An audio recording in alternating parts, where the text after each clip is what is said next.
creeps, Andy here, and today I want to give you some nightmares. So for a while now I wanted to make a video about terrifying books that I have read because there have been quite a few of them. So here we are today. I think in this video it will be very apparent the things that terrify me. A lot of these stories are supernatural in nature, in fact most of them are. So if that's not what freaks you out, then these books may not have any impact on you. But for me, these are books that actually did give me nightmares or creeped me out a significant amount. Before we get into this, I need to know, what is the scariest book that you have read? Leave it in the comments down below because I'm very, very curious. Well, was there anything else I wanted to say before I jumped into this? I think I'm not going to talk for 20 minutes before we start. Alright, cool, let's begin. The first book that I'm going to talk about today is the Damnation Game. This is written by Clive Barker, and if that name sounds familiar to you but you can't place it, he is the one that wrote and directed the film Hellraiser. So Clive Barker is known for his horror books. He has plenty of them.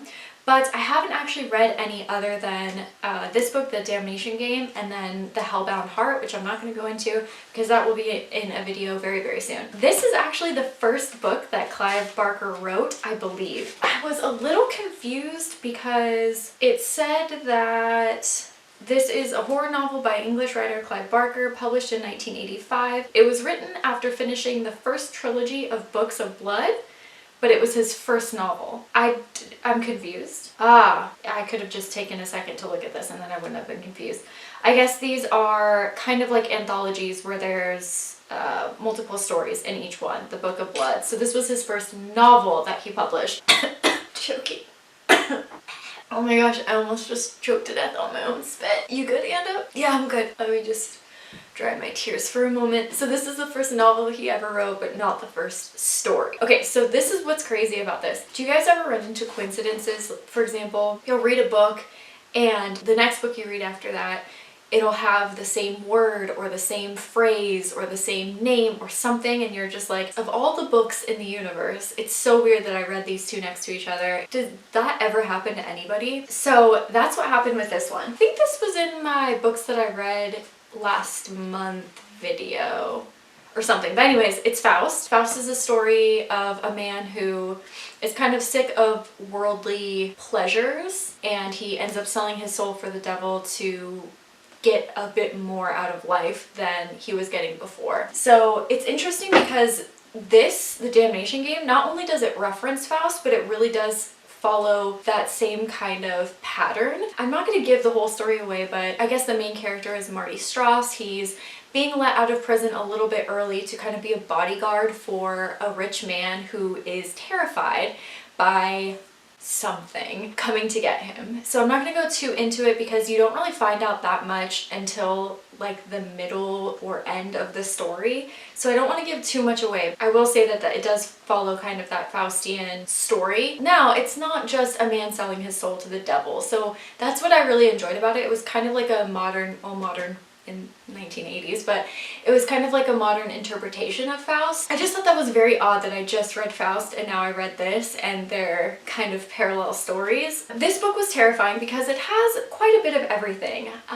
Self-mutilation, cannibalism, murder, torture, what else do we have? Reanimating dead people and animals. It's got a lot going on, but a lot of horror I think is written to kind of gross you out, and that's not this book at all. I mean, the majority of the book is the plot, is character development, is the storyline, is, you know, Clive Barker kind of unraveling things very slowly for you.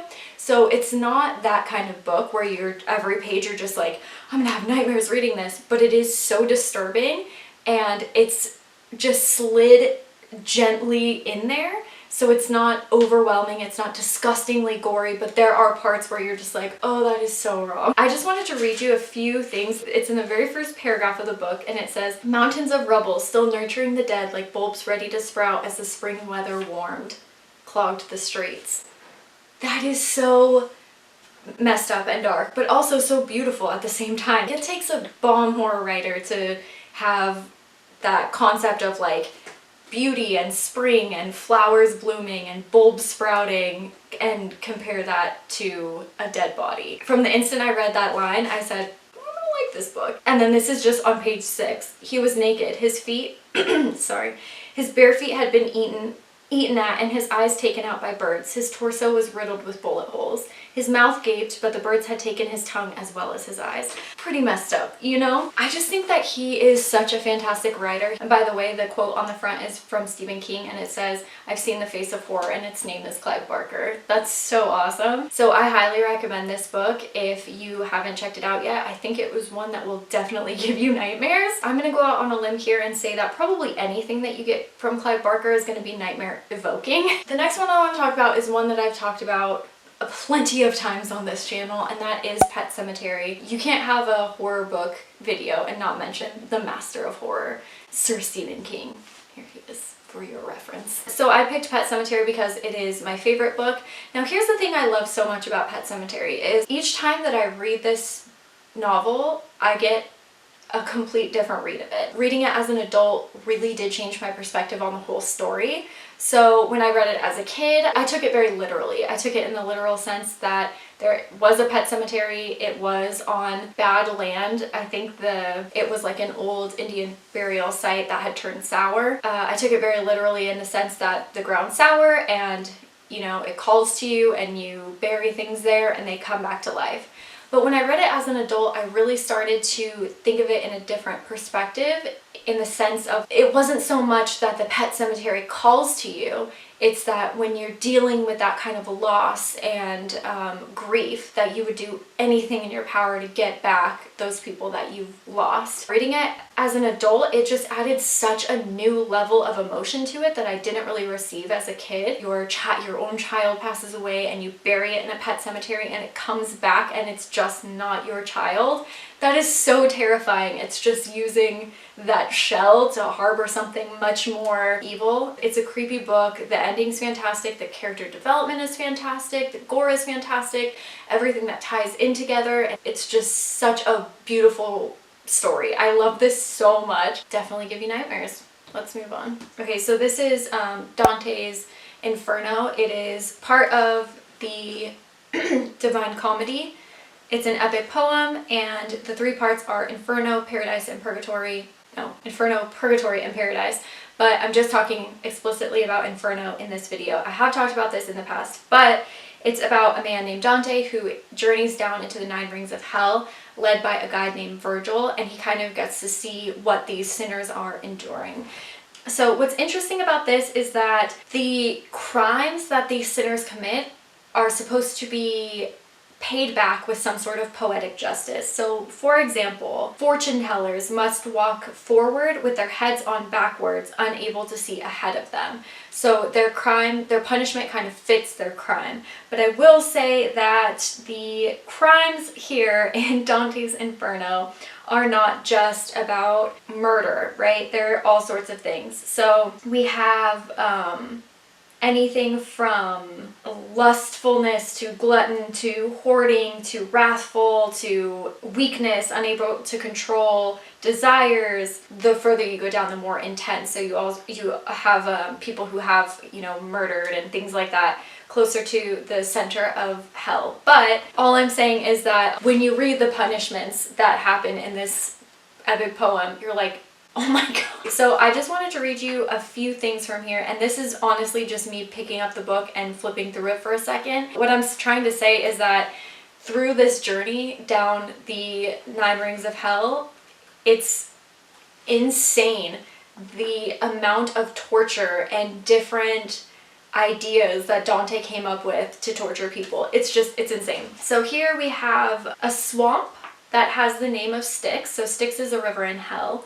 And by the way, this has a lot to do with, it has a lot to do with Greek mythology. There's a lot of Greek and Roman influence in here. So you have a lot of, at least in my version, probably in most versions, you have a lot of kind of cliff notes, author's notes, letting you know who the people are. So it was kind of cool to learn kind of historic elements, because some of them are kings that have lived. And I would suggest that if you do pick up a copy of Dante's Inferno, to definitely have some author's notes in there as well. Here we're talking about Styx, the river in hell. Okay, so it says, so he's looking down at these people that are in this marsh kind of part of the river, And it says they fought each other not with hands alone, but struck with head and chest and feet as well. With teeth they tore each other limb from limb. So another one in here. Okay, so this one is a man who was imprisoned for wrongdoing on earth, and he was put into prison with his children. So they were starving, and the children said to him, "O Father, you would make us suffer less if you would feed on us. You were the one who gave us this sad flesh. You take it from us." So the boys end up passing away, and it says that I by then had gone blind and groped over their dead bodies. Though they were dead,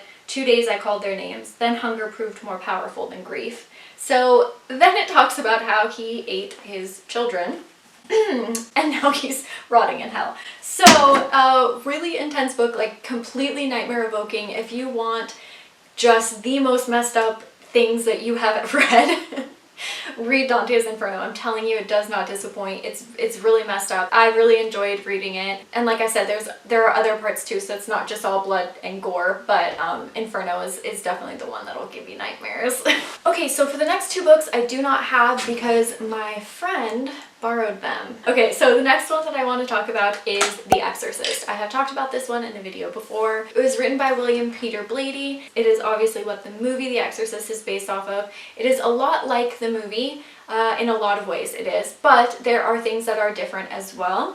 In the movie, a lot of it is just them trying to exorcise this demon out of Reagan, but in the book you get a lot of apprehension on the side of the priest. He's really fallen out of his faith, but in the novel, the priest is definitely dealing with issues with his religion, and he has a lot of apprehension helping Reagan at first, and he really thinks that she's making it up. So a lot of the novel is him kind of battling his own demons, his internal demons, as well as, you know, obviously the external demons. So that's, I think, worth the read in itself. Another thing that's different is you get a lot of dialogue between the priest and the demon, and that doesn't happen too much in the movie. This one actually did give me nightmares. I highly recommend that one. I think that's it for that one. That's one that's kind of like everybody knows it, they just may not have read the book. Not too much to say on it, but definitely worth a read and will hopefully give you nightmares. So this next book that I want to talk about, I don't have, it's called A Head Full of Ghosts, and this is by Paul Tremblay. I did have nightmares after reading it. I also slept with the lights on after reading it. This is another possession type story. It's a novel about a family, and they're not doing too well. They might lose their house. They're having a lot of financial issues. The elder daughter ends up getting very sick, and she's battling a lot of issues, and she's seeing a therapist, and they're kind of debating whether it is something mental or something else.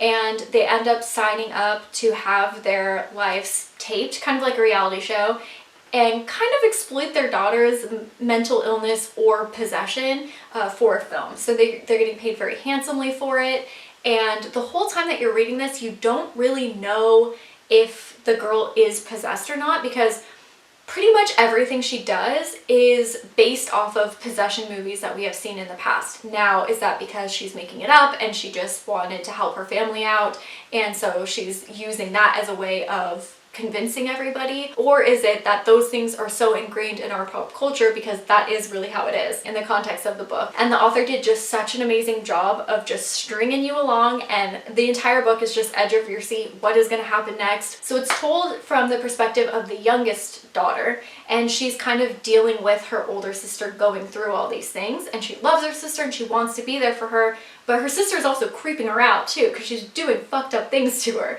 So it's just such a well-written novel, and I cannot wait until they turn this into a film because I think it will be so creepy. Have you guys read this? So I think this is a fantastic novel to read if you want to freak yourself out. Just one of those grab a book on a dark, stormy night kind of novels. So now my last book, and this was the book that is, in my opinion, the creepiest. This is Haunted, Horror of Haverfordwest. So this was sent to me by G.L. Davies. He is the author.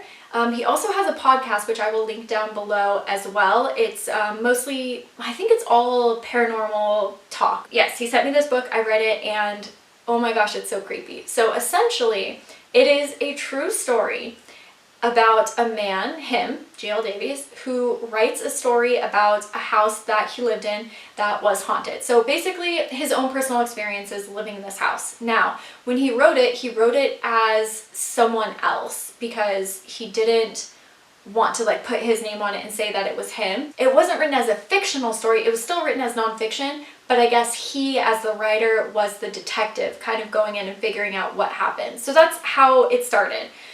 What ended up happening was another couple had gotten in contact with him and let him know, hey, I have lived at the house that you wrote about. So they ended up meeting. He didn't say where this house was, he didn't say anything, but the experiences were so similar that the couple was sure that they had lived in the same house. I'm getting goosebumps. Can you see my goosebumps? The first half of the novel is the couple's experiences, which is so crazy and insane. Like, you will not believe what you're reading. It is so terrifying and creepier than any haunted story film that I have ever seen. I'm not joking. The second half is his experiences. So I would say his experiences are maybe a little bit less intense than the couple's, but it's kind of cool to see the psychological aspect of it as well, because with him he focused more on like what the effects that it had on him and his mental health and his relationships and things like that. Whereas with the couple, it was a lot more, I mean, it still talked a little bit about that, but it was a lot more experience-based. Oh, another thing I loved about it is that after both stories are said and done, at the very end, G.L. Davies goes into different things that can affect the individual. So he doesn't just talk about, yes, this is a paranormal experience and that's it, the end. He talks about, I wish I had the book with me because there's like so many lists of things that he talks about, but he talks about like different frequencies that can affect you, different chemicals and signals and things like that, and what effect that they have on people and how that can be mistaken for seeing paranormal things. So that was really cool too, getting kind of like, taking a step back from it and getting that perspective on it as well. Yes, people may be seeing and experiencing things, but is it necessarily a ghost? I don't know. If you have a chance to get this book, I think that it is 100% worth it. And these poor people, what they went through, oh my gosh, I would never sleep again. So I really hope that you enjoyed this video. I hope that you found something that you're gonna give a read to. I'm really interested to see what you think if you read all these. And again, if you have a book that freaked you out, let me know down below what book it was, because I'm very interested. Thank you so much for watching, and other than that, there is no other than that. I don't know why I always say that. Okay, bye. I'll see you next time. Bye.